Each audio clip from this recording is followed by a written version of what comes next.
Greetings, mind crafters, and welcome to another Mindcraft discussion out here at the Notch. I am with Dr. Elizabeth Allen-Pennebaker. Okay, and as you know, I'm your host with the most, Dr. Kimberly Quinn, here on this glorious day. Is it okay if I call you Elizabeth? Yes. All right, excellent. And so I cannot tell you how elated I am to have Elizabeth with us here on this glorious day, because Elizabeth has chosen to speak about bipolar disorder. Yeah. So I just let you take it away. How about so it's like equal playing field. Not everybody might know what that is. Sure. Right? So maybe you can start by explaining what it is and what it isn't.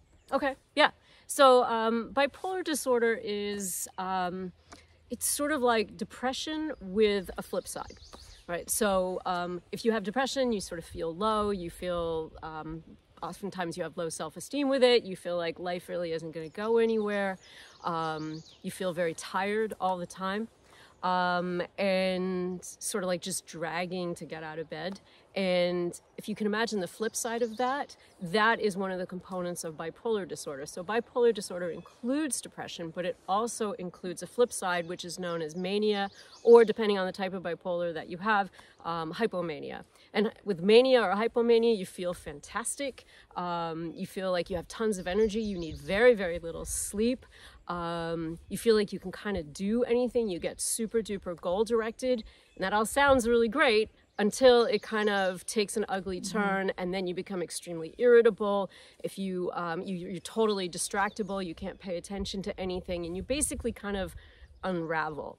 And if you have more extreme component of mania or more extreme form of mania, you can do really dangerous things like drive too fast or engage in sexual relationships that aren't safe. You can basically drain your bank account. You know, there are stories of people buying, you know, like 10 air fryers or 12 round the world tickets when they're in extreme forms of mania. So it seems like it would be great, except that it really isn't. It's actually tremendously maladaptive.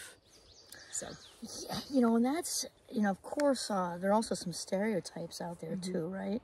So that gave me a really good visual. Yeah. Just sort of reckless behavior, like a runaway train.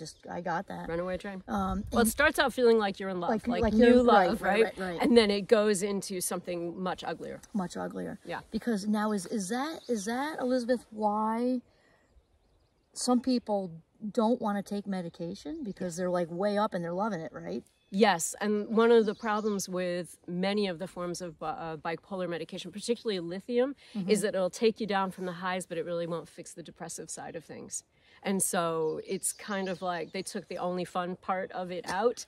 And so not surprisingly, like rational people might be like, well, why would I do that, right? Right. But of course you need to, because it's really dangerous when you let mania go unchecked.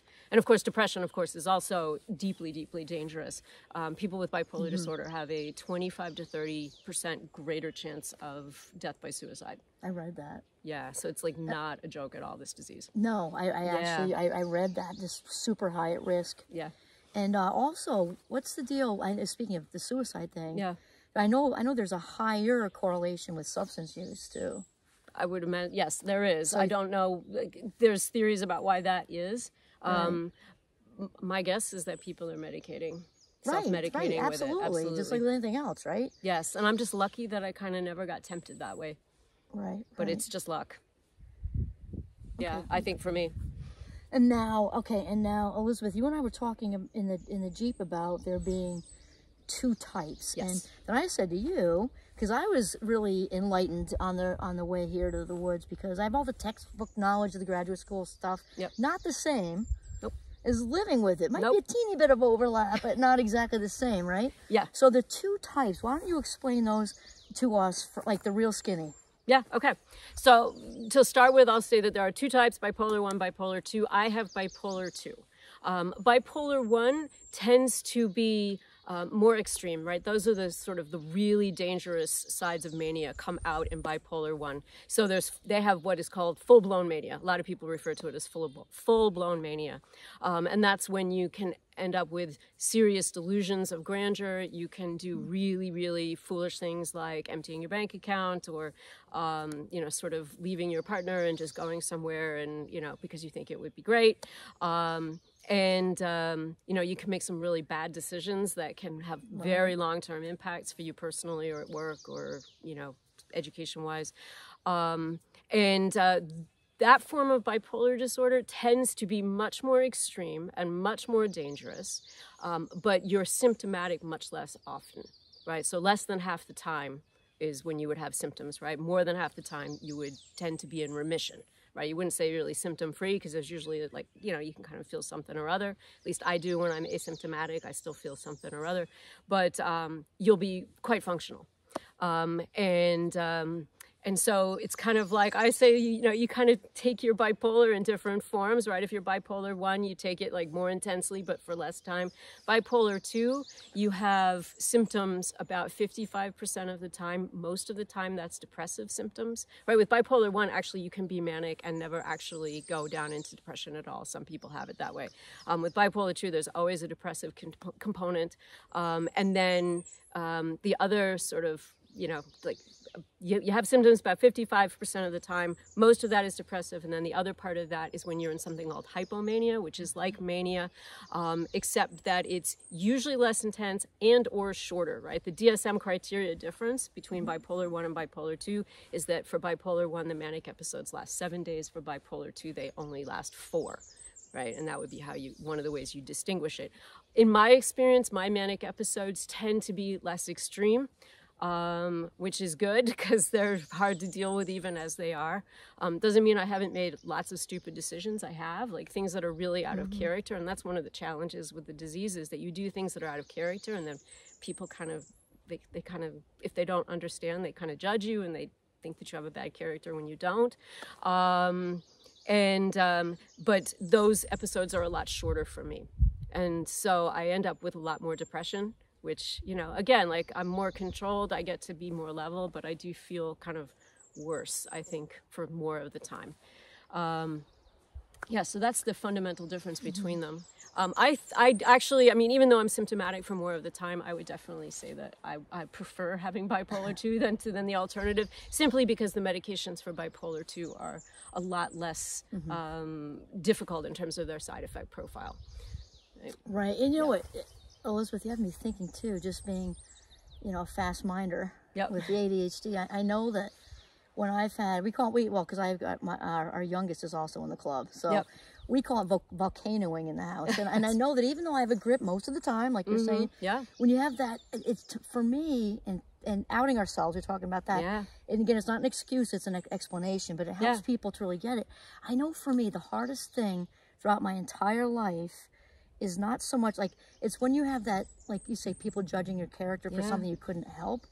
And it's once you come back into your sort of regular mindset, it's that shame feeling. Oh, it's awful. It's excruciating. It's excruciating because you can't get out of your skin. You can't, and I can't believe I said that. Yes.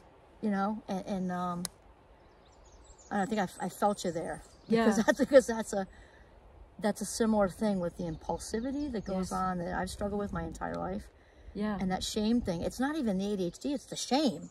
Yes. That takes you down. The shame is so much worse than anything else. And that being defective, flawed, what's the matter with me? Yeah, or just, you know, for whatever it is that you did, right?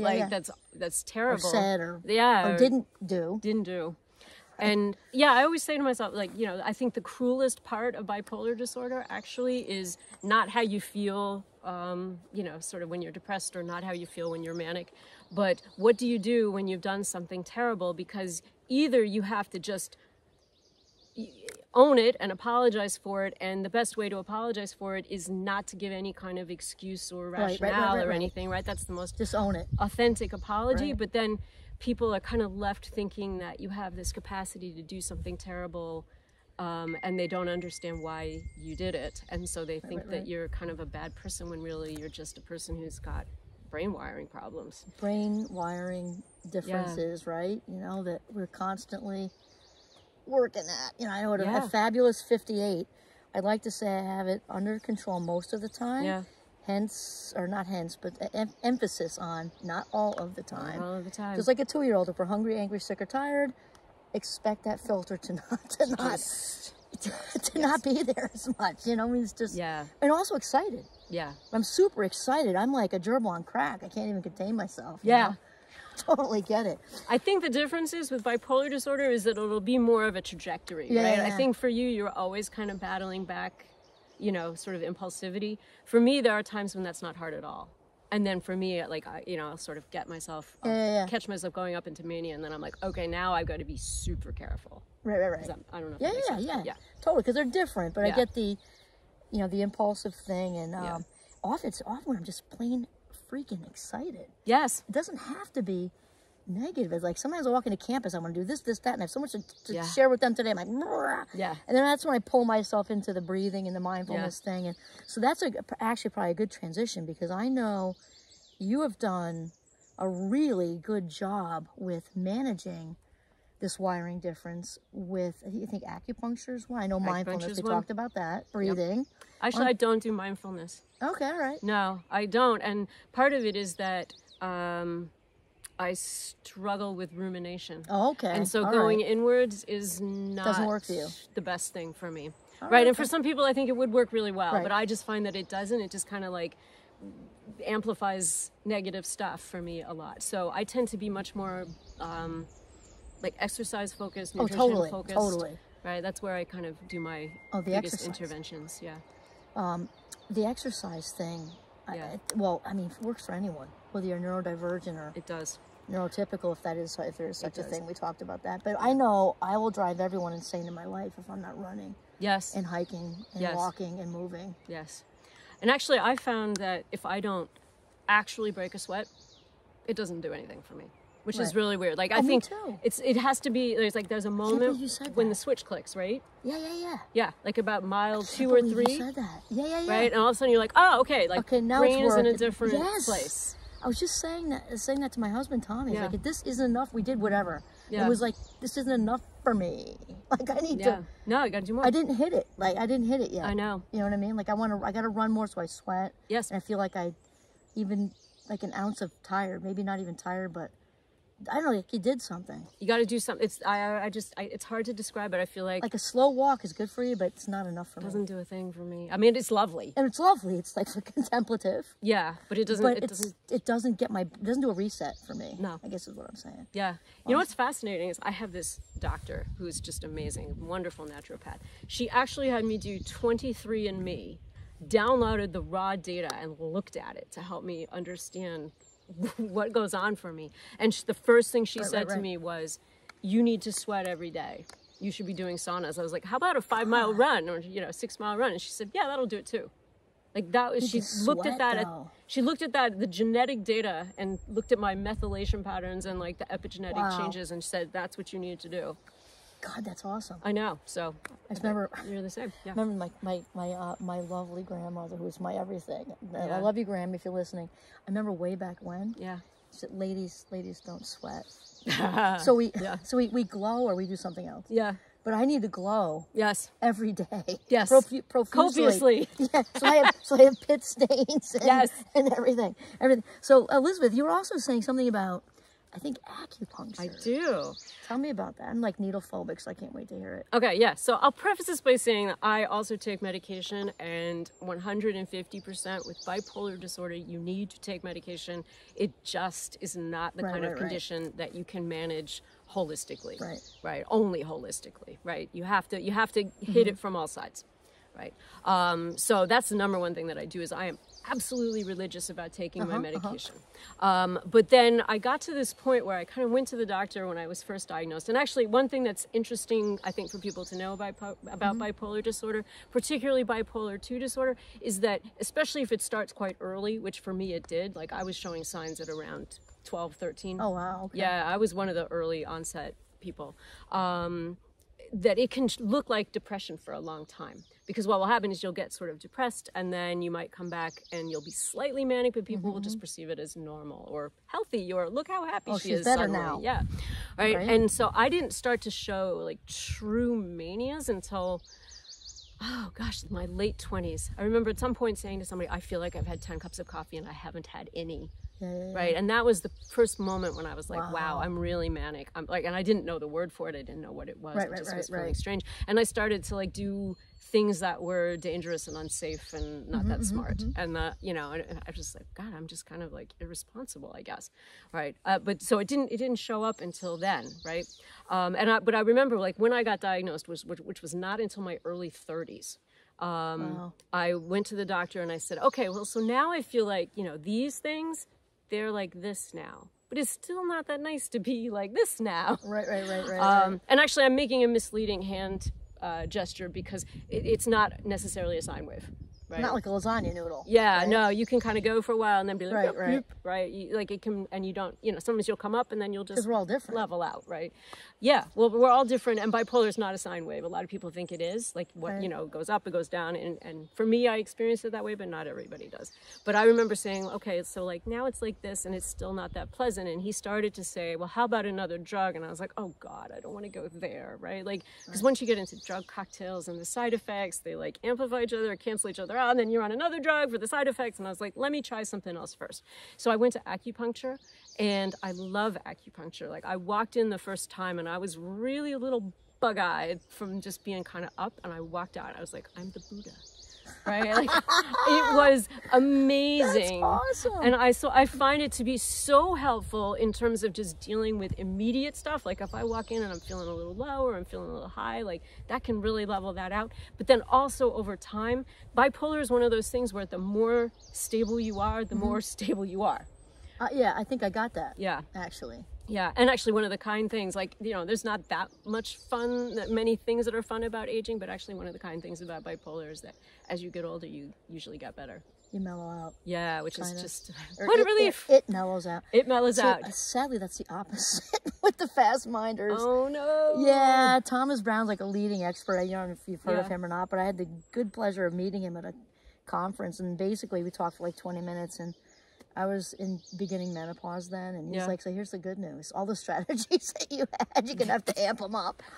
Oh, great. God, that's good to know. Yeah, it's that good. If you, information is power. Yeah, because midlife is such a great time. Personally, I love it. I'm digging it. At least for women, I mean, it's so good. Cool. So the acupuncture. Yeah, and actually I will say one other thing about acupuncture too that I loved, right, is when I was first diagnosed, I really struggled with the idea like, oh my God, I have a disease. I have a disease that I'm going to have forever, and I'm kind of like messed up. There's something wrong with me, right? Like I really kind of struggled with that label. Even though in some ways also I was tremendously relieved because I was like, well, at least I'm not like a flawed human being with just a lousy character who does really reprehensible things, right? Like at least I knew what it was, right? But I also just felt very marred, spoiled, messed up, right? And acupuncture is not like that, right? Acupuncture, you have a liver imbalance, and everybody's got an imbalance in something. Right? And for me, it's a liver imbalance. Like it'll be different for other people, what they say, but it's totally non-judgmental because it's just an imbalance, which can be corrected. It's just an imbalance. Right? And it's marvelous change from the pathology. And I found that tremendously like healing and liberating to start to think about it that way. God, I love that, Elizabeth. And you just set me to a squirrel, which is ironic because we're out here with all of them. But you're saying about they also live in my head every day. But is also you said about the non-judgmental part. Yeah. That's how I feel about this. Yeah. Because sometimes I will literally come out in the morning. Usually it's just my everyday. I need to be in nature, or I will drive myself and everyone else insane. And nature doesn't judge me. No. Nature doesn't care how tall you are, small you are, thin, fat, how neurodivergent you are. It doesn't care. It's just like, you're back. Doesn't care what you did yesterday. It doesn't care what you did yesterday. No. It's just so good to see you. And there are days, this actually happened to me, because it's pretty under control, but every once in a while I have an ADHD day, and nothing's going to change it. Like, just let me do my thing. And I said to myself, thankfully it was a Sunday at work, I came to the woods. I think I said this on a different video. I'm not going home until I'm feeling like the Buddha. Yeah. And I was out here for like 3 hours. Yeah. Because it's just immersed in not judging. You're not saying anything. You're not shooting your mouth off, or you are, but no one can hear you, so it doesn't make a difference. Yeah. And I love the non-judgment piece. And for me, like you with acupuncture, there's something enormously healing. Yes. About that. Yes. You're okay exactly as you are. Yes. It's like an anti-shame campaign. Yes, it is. Yes. Gone. Yes. It's like, bleh. Yes. You know, I love that. It's all gone. And you know, the other thing that I'll say about nature too is that they're starting to figure out, there's a whole lot of things that they're starting to learn about bipolar disorder, but one of the things that they're starting to realize is that part of why sleeping is so problematic for bipolar disorder, because that's one of the things that's really hardest. Like a few days of no sleep will precipitate a manic episode in me, like without question. They're starting to figure out that it's a disorder of the circadian clock, and one of the best things about being out in nature is that you reset it according to the sun, and it keeps you nice and level. And there's actually a whole form of therapy about keeping a really regular schedule, and I find nature is really important. I need it like I breathe oxygen. Yeah. I'm out here every single day with Giovanni. Yeah. Unless it's monsooning. Right. Like, yes. I mean, if it's even drizzling, it's snowing, it's below zero. Yeah. He doesn't come if it's below zero, but I come if it's below zero. You just go pause, get frozen. But I'm out here, literally, it takes a lot for me not to come out here because it's the best medicine. And like you were saying, it doesn't mean we're not doing all of it. Like we need to know. I took Adderall for a really long time. I couldn't believe people could focus like that. It was such a, I was like, hallelujah. I was like 47. And I'm like, oh my God. Yes. I could like clean a closet. Yes. I could grade papers at length. Yes. Without taking 95 breaks. Yes. And the only reason I got off of it is because I ended up getting a little bit of heart palpitations, not because of that, because of the second vaccine from the Rona. Just for me. I'm not an anti-vaxxer, just for me. Yeah. And it was the second one, which went away. So they know it was that. So I might revisit it because it really, whoever's listening, it really emphasized on really worked for me. Yeah. I had nothing bad to say about Adderall. Nothing. It was a focusing agent. Yes. I could get shit done. Yes. You know what I mean? Yes. Easily. I found meds to be transformative also, right? They kind of get a bad rap, but like when you get the right one, you get the right one. It's right. So good. It's not, it's just a personal what works for you thing. Yeah. Like, I'm not anti-meds and I'm not pro-medicate everybody. No. You know, you have to figure out what works for you, right? With bipolar, I think that it's you should start with the presumption that you'll probably be medicated with something because it's not safe not to be. It's not safe not to be, which is different than some other things. Different than many other things. Many other things. Like with many other mental health conditions, I would start with lifestyle stuff, but not with this one. I'm so glad you're saying that because it validates with all the med shame out there. I know. I had a doctor say something horribly scathing to me when I was 50. You're not on time today, even with the medication, you can't get it right. Can you imagine that? Oh my God! I hope you popped him one. I wrote a letter to her that was very, very well written. Yeah. And signed it Dr. Kimberly Quinn, like the whole shame thing. Yeah. I told her that she reminded me of my abusive alcoholic father. Yeah. Is what I said. Actually, oh my God. Before I left. So but I did not send it to the medical board because but I didn't say I didn't. Right. And so she didn't know that. And I figured this would just get the point across. Shot across the bow. That wasn't, because I'm not going to ruin somebody's career. I'm just getting the point that I left revisiting a place when I was, 8 that didn't feel good. So don't do that again. No. I remember one of the first times very early in my diagnosis, I went to see a doctor and it was like a public health clinic, and I only had a 15-minute appointment, and I drove an hour to get there because this person had been recommended to me. I arrived 5 minutes late. They wouldn't let me in. And they said, well, you failed your appointment. How do you do that? And I was like, I don't know how you do that. But they wouldn't give me like a refill on the prescription. And with the bipolar med I'm on, like it's an anti-seizure thing. Right. And so if you go off it, you have seizures, right? So I'm like, I need it. Like, you can't just stop me on this, right? And I remember thinking, if I yell at them, I'm just a crazy bipolar person. And if I don't yell at them, then I'm admitting that I somehow failed a doctor's appointment. And then I'm just an irresponsible, crazy person. There's like nowhere to go with it. And I hung up the phone and I just burst into tears. There's no way to go with it, yeah. It's so shame. That shame stuff is disgusting that they do. No, it is disgusting, and that's one of the reasons I'm out. I want people to know. I am so Elizabeth and I talked about this in the Jeep, because I came out, I don't know, it was halfway through, maybe a third of the way through my Champlain career. And thankfully it was a wonderful wraparound, because we've all had negative, like if you get too talkative, a colleague, not at Champlain's or somewhere else, you just knew it was you because they closed the door and they heard you coming. Like, there's all kinds of stuff. And I agree with Elizabeth, like 200%, that to out ourselves, and we're not saying as an excuse, but as an explanation, it makes it easier on everybody. Right. People in general are good. Yes. So if they know, like, oh, that makes sense. What can I do for you? Right. Or sometimes they'll be like, yo, you are talking super fast. Are you okay? Are you okay? Right. And that is so helpful.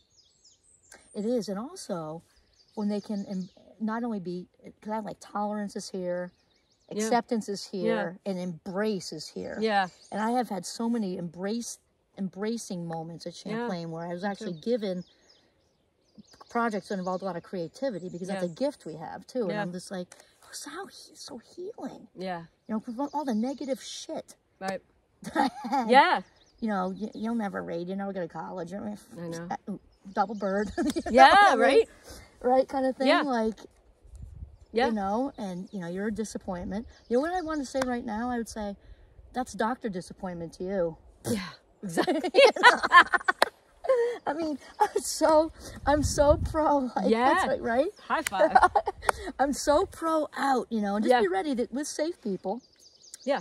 And if you get, you know, if we're kind, we'll say a non-safe person. I've had a lot of words for that off film. Yep. Then you just take the high road and, look, they're not like Elizabeth or Kim Worthy if they're talking like that. I mean, didn't make the cut. No. So just dismissed, you know what I mean?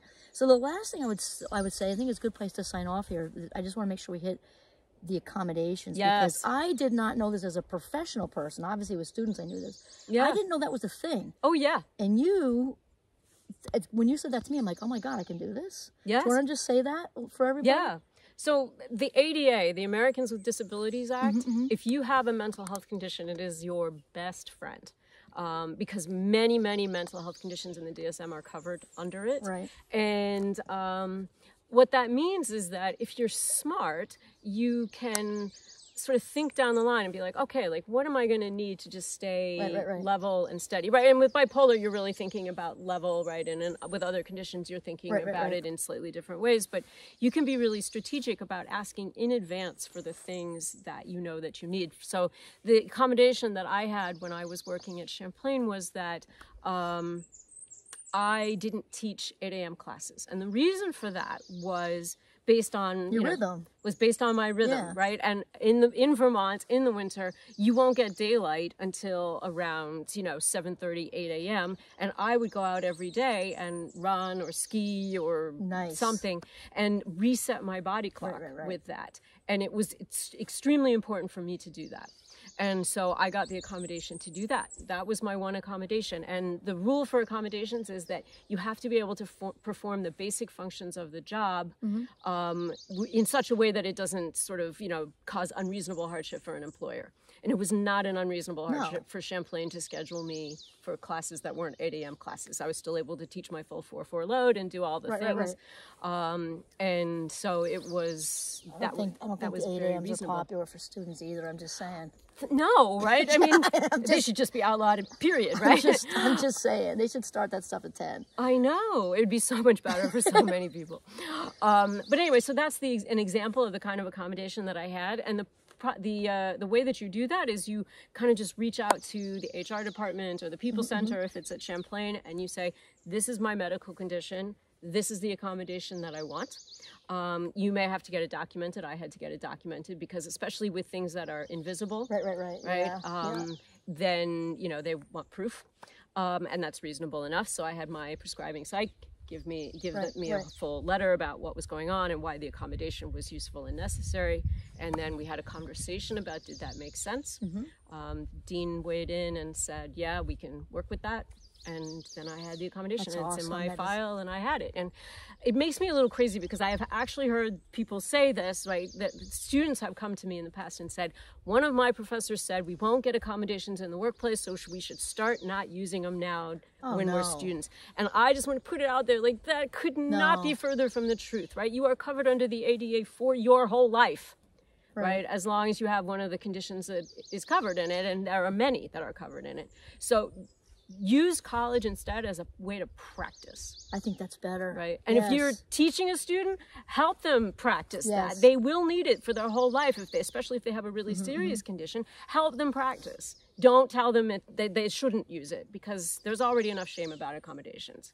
Right. And just so help them learn to be good users of the accommodations. Totally. I'm in such an anti-shame campaign with the whole thing. Yes. Because underneath all that wiring, I mean, would we choose to, like, say the things, like, and it makes it's so ridiculous. So this empathy is super healing. Yes. You know, actually, one of the things that I say, like, would I choose to have bipolar disorder? No, basically no. But I do feel like it has given me the gift of much more empathy, because 100%. I recognize, like, okay, well, you know, I'm walking around doing stuff I don't always want to do. I'm sometimes having a hard battle, like somebody else is too. 100%. I wouldn't change anything about my whole life even. Yeah. Because all that, if you want to call it adversity or whatever, I mean, life, it's just life, right? Yeah. I wouldn't change it either. No. Plus, I like myself the way I am. Yeah. Quirks, fast mind. Yeah. Squirrel chaser, shiny object chaser. You know. Yeah. I wonder if I would feel that way if I didn't have access to really good drugs and really good treatment, right? Because it's pretty painful when bipolar is fully symptomatic. Right. But the process that I've had to go through to get it under control with the tools that I have available to me have made it, I think, better. a positive rather than 100%. than negative experience.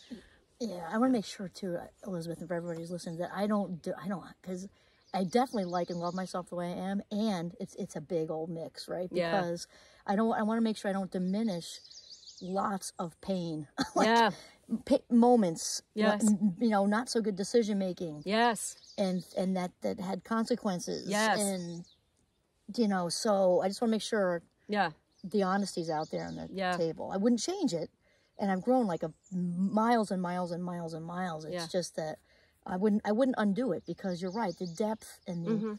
I love it when I get the fast minders. Yeah. I mean, I love all of them. I don't mean that, but it's like I get you. And since I've outed myself, I didn't used to. Now they've all seen the TED Talk and stuff. And I'm like, oh God. So when one of them gets up and says, "I'm in the Fast Mind Club, Professor." Okay, good. Yeah. You've seen those. Yeah. I think it's better for everybody. Oh, much better.